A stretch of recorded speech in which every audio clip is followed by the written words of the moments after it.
Sometimes a building evolves out of multiple conversations and really becomes a product of the collaboration between the architect and the client. It's often the case that no one knows the site as well as the client because they already live there and they see how the sun moves through the day or how the privacy impacts their daily lives. It's really inspiring as an architect to work with a client who's very in tune with their environment and has strong intuition about how they want the site to feel. This is a traditional 1.5-story cottage in Ireland that has been extended on two sides to try and increase the usable floor area. The building's in such poor repair now that it's uninhabitable and is currently just being used for storage. It was a real quandary for the client though to know what to do with it, and when we first discussed it, it was clear that she was torn between needing a house that could meet her needs but not wanting to entirely lose this tiny cottage with all its charm. One of the features of the cottage that she really valued was how it was positioned on the site and faces out over the surrounding fields and catches the south sun with its warmth and light. She envisaged the two main bedrooms benefiting from those views and the light, as well as the kitchen where she imagined sitting at a bench seat by the table and enjoying the sun throughout the day. To achieve these ideas would mean creating 2 stories and putting the bedrooms upstairs. But this cottage is so tiny, the head heights on the ground floor are barely 2 meters tall, and on the upper story, which you reach via this small staircase at one end, there's barely space to stand up, let alone accommodate 2 bedrooms and a staircase between them. The client was well aware of this problem and had already explored demolishing the building and replacing it with a larger 2-story house. But the contrast between that prospect and the quaint cottage feel of the existing house was just too much. Plus, she loved the look of this gable wall, so it became clear that what we needed to do was to create a new house within the old building.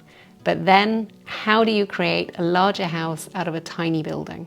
When I'm designing, I think a lot about how spaces feel and how your environment can have a huge impact on your well-being.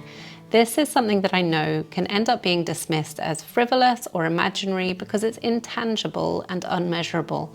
But I feel that attitude goes hand in hand with the way that mental health can be stigmatized or brushed aside, and is the reason I feel today's paid partner, BetterHelp's online therapy, is an advert worth sharing.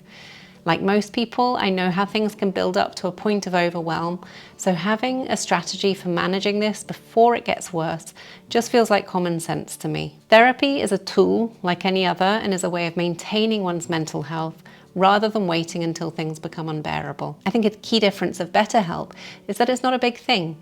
You don't have to be referred by a doctor or to visit someone in person. You can just go to their site, answer a few questions, and BetterHelp will match you to an experienced professional.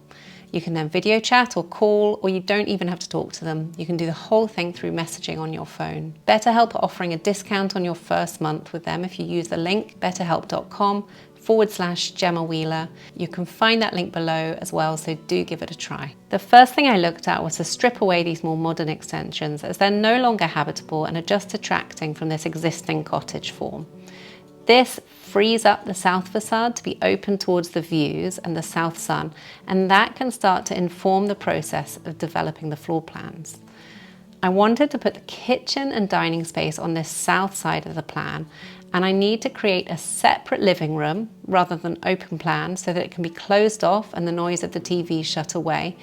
But I also need an entrance area with storage, a downstairs loo, a good-sized pantry and utility room, and of course a staircase up to the next floor. So you can see very quickly how there's no way these spaces could all fit within the existing floor plan. It's this end gable and the orientation on the site that the client likes. So the concept developed to keep a portion of the building, including this end wall, and to kind of slot a new building inside that. This kind of approach can be costly and complicated, but it is doable. So we discussed the potential ramifications on the build and decided to aim for the ideal at this design stage. As a starting point, I used the angles of the existing roof pitch for the roof pitch of the new element, and once I'd established comfortable head heights for both the ground and first floors, that gave me an idea of the floor area I had to work with.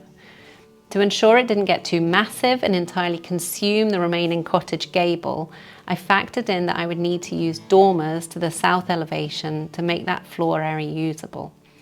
So this gave me a footprint to work with, which was constrained by the roof height, the end gable, and the site boundary. The next challenge was that this footprint was just a bit too small to meet the needs of the brief. The footprint itself was already at the maximum size that I felt comfortable with, given the site constraints and the proportions within the existing building. So that meant I needed to find a way of interrupting this very regular form with some sort of extension. The question then is not just how that can be added to the floor plan, because there are various directions that a small outshot could go in, but how that works with the three-dimensional volume as well. Using this concept of the building within a building works with a very regular vernacular forms generally, and an extension breaks that regularity and can easily just kill the concept by overdoing it. So I really needed to think carefully about this and explore it in both 2D and 3D at the same time. At this end, we have the most valuable floor area with access to the best light and views, and the most privacy away from the road. So this is where the kitchen and dining space is. If I extend out towards the south, I can just increase that because it creates the space for more windows, more views, and more light coming into the kitchen. And by bringing this wall out here to create a bay window, it naturally creates an endpoint to the existing cottage wall that is wrapped around this facade. It's that kind of positive junction that enables this cottage wall to feel embedded in the design rather than just a whimsical add-on.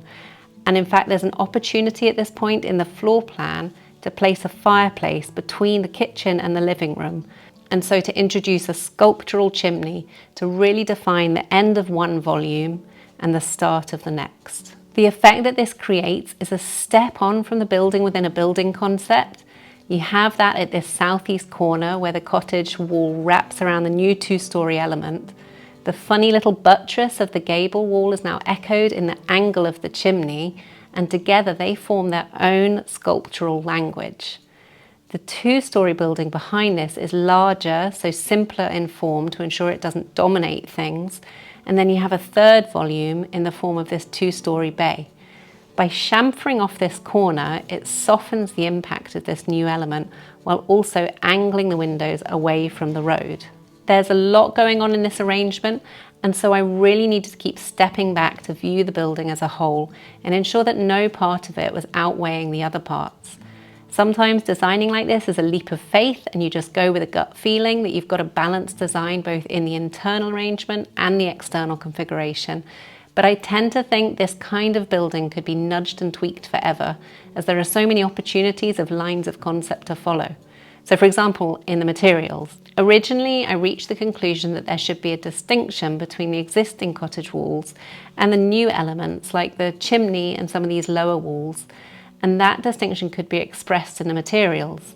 So you have the painted white walls of the existing cottage, and then a white brick to extend these further to create both continuity and distinction in colour and texture.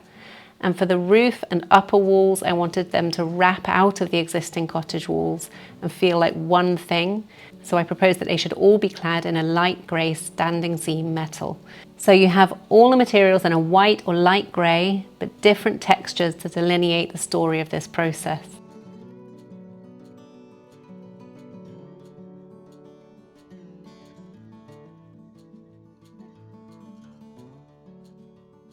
This is how that looked, and I think there's a sort of movement and slotting together of volumes and materials. But when I revisited this design to make this video, I questioned this choice and instead think it may be a bit less busy to stick to two materials. So this chimney could be in the painted render of the cottage, and the whole new element could all be the standing seam cladding. I'd be really interested to hear what you think, so let me know in the comments and I'll discuss it with the client. So I'll take you through the interior of the house and you can see how this all feels and looks. I cut out this volume to make a covered porch to break up the mass of this new element in relation to the existing cottage. It's a feature that the client had wanted, and I think it just helps to scale the new element back a bit. So when you enter, you have a small hall, views out to the garden, and light coming down from above the stair. There's a cupboard here with plenty of space to hang your coats and leave your shoes, and another storage cupboard under the stairs.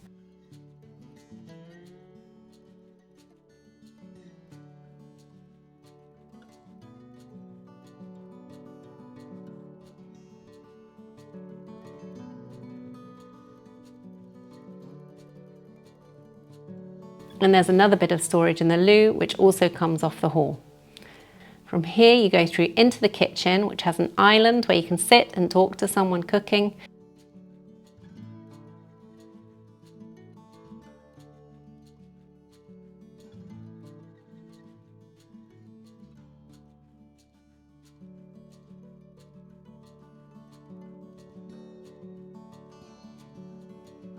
Or you could sit over here at this bench seat by the table and look out to the south-facing views.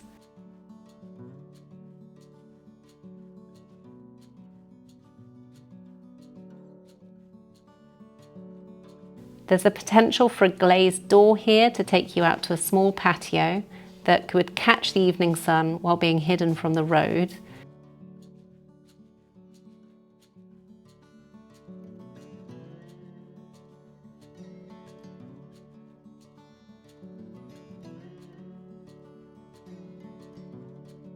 And that's also directly accessed from the utility room that opens back into the kitchen.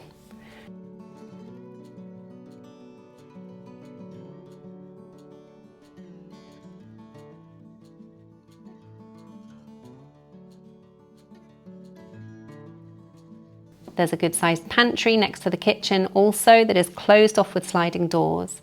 And I've aimed to conceal the utility and pantry with this panelled wall that contains the sliding doors so that all those working areas can be shut away. There's a two-sided fireplace that faces the kitchen and dining space while also facing the small living space where the TV is.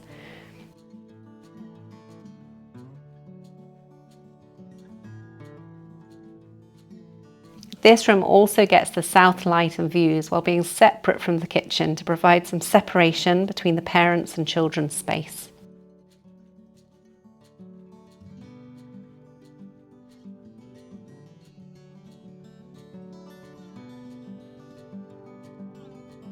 From the hall, you go up the stairs with this large roof light above it that takes you to a landing. From here you have the main bathroom, which has a good sized shower in the eave space.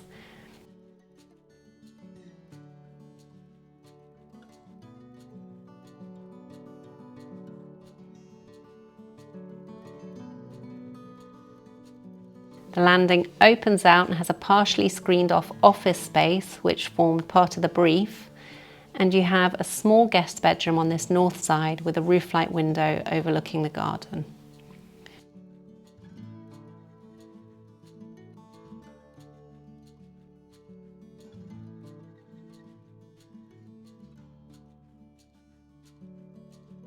The two main bedrooms are on the south side and so enjoy the south light and views. Instead of incorporating a dormer in the end, I angled the whole roof at this end upwards to lift the ceiling in this space and create enough head height for the whole floor area in this bedroom to be usable. The client had asked for integrated wardrobe, so you have that here.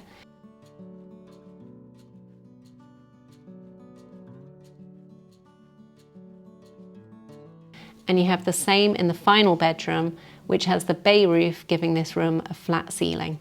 The roof itself would be pitched slightly to allow for rainwater runoff, but this wouldn't be expressed in the ceiling. The chamfered walls means you have a window seat up here, and again, a good sized integrated wardrobe. I really enjoyed the puzzle of working on this building, as neither being a total new build nor a renovation, and it was great to reach a point where the client felt that she had the design she had been looking for. If you'd like to go through a similar process with me, you can find me on my website at gemmawheeler.com for a full concept design, and I look forward to seeing you next time.